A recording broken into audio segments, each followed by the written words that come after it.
Ok,ថ្ងៃនេះគឺខ្ញុំចង់និយាយអំពីការកែបន្ទុកសិស្សនៅក្នុងGoogle Classroom នៅពេលដែលសិស្សធ្វើហើយគឺសិស្សsubmit នៅក្នុង Google Classroom ទៅយើងអាចកែកិច្ចការសិស្សបានកែកិច្ចការសិស្សបាទឥឡូវយើងចូល Classroom នេះ Classroom បន្ទាប់ពីចូល Classroom ហើយគឺយើងចូលទៅកន្លែងថ្នាក់ដែលយើងចង់កែទីហោខ្ញុំដាក់ថ្នាក់ទី12វិទ្យាសាស្ត្របាទខ្ញុំមានកិច្ចការជាច្រើនដែលដាក់ឲ្យសិស្សហើយដែលខ្ញុំមិនទាន់កែគឺមានដូចជាអឺថ្នាក់កិច្ចការទី1កិច្ចការទី2កិច្ចការទី3បាទខ្ញុំគ្រាន់តែចុចចូលកន្លែងកិច្ចការហ្នឹងទៅឬក៏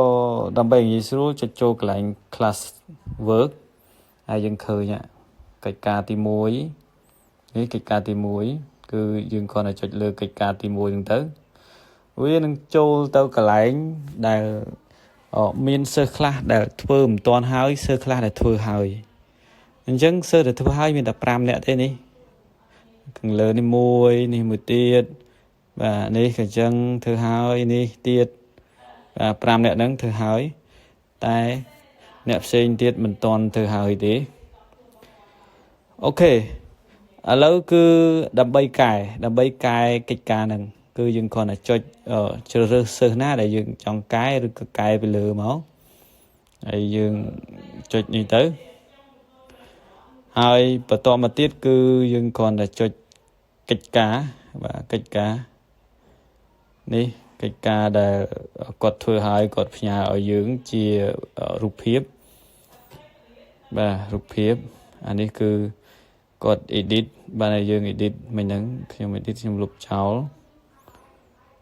បាទនេះចឹងកិច្ចការហ្នឹងបើសិនណាជាយើងមើលឃើញថាកូនសិស្សធ្វើត្រឹមត្រូវយើងឲ្យបន្ទុកទៅឲ្យបន្ទុកតាមហ្នឹងទៅតែបើសិនណាយើងឃើញថាសិស្សធ្វើខុសគឺយើងប្រើកន្លែងនេះដើម្បី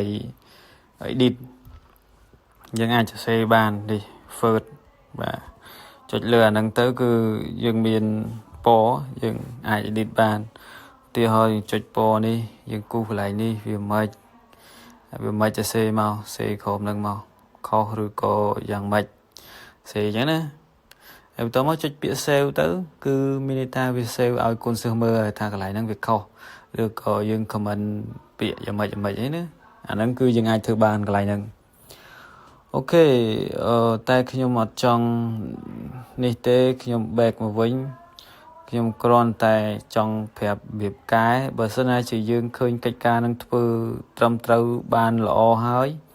គឺយើងគ្រាន់តែចុចកន្លែងពាក្យ add grade យើងដាក់បន្ទុកប្រមាណ10ដាក់10លើ10នេះទៅបានន័យថាបន្ទុកពេញហើយយើង add private comment មានន័យថាយើងដាក់ពាក្យថាgood បាទឬក៏ excellent ឬក៏អីទៅតាមចិត្តយើងអាហ្នឹងមានន័យថាកិច្ចការរបស់យើងគឺកិច្ចការរបស់សិស្សហ្នឹងត្រឹមត្រូវ 100% តែបើមិនត្រឹមត្រូវយើងគូសដូចខ្ញុំនិយាយមិញហ្នឹងទៅបាទយើងគ្រាន់តែចុចអាសញ្ញាព្រួយនេះគឺវាទៅអាហ្នឹងទៅ comment បាទវា comment ទៅថាកិច្ចការហ្នឹងល្អណាស់ហើយបន្តមកទៀតយើងមើលកន្លែងនេះដាក់ថា turn in late អាហ្នឹងគឺបានន័យថាយើងកំណត់ថ្ងៃនេះថ្ងៃដែលសិស្សអាចសិនមកបានបើសិនណាសិស្សគាត់សិនមកលើសថ្ងៃហ្នឹងមានន័យថាវា late គាត់សិន late ហើយយើងអាចដាក់អីបានវា late កន្លែងណាយើងដកបន្ទុកអីមិនតាមហ្នឹងទៅបន្ទាប់ពីដាក់បន្ទុកហើយយើងគ្រាន់តែចុចបិទមកវិញហើយបន្ទាប់មក return ទៅបាទ return មានន័យថាយើងឲ្យសិស្សដឹងថាបន្ទុកកិច្ចការទី1របស់គេហ្នឹងគឺបាន10លើ10បាទយើងចុចពាក្យថា return បាទនៅពេលហ្នឹងគឺសិស្សដឹងថាបន្ទុកខ្ញុំនេះបាន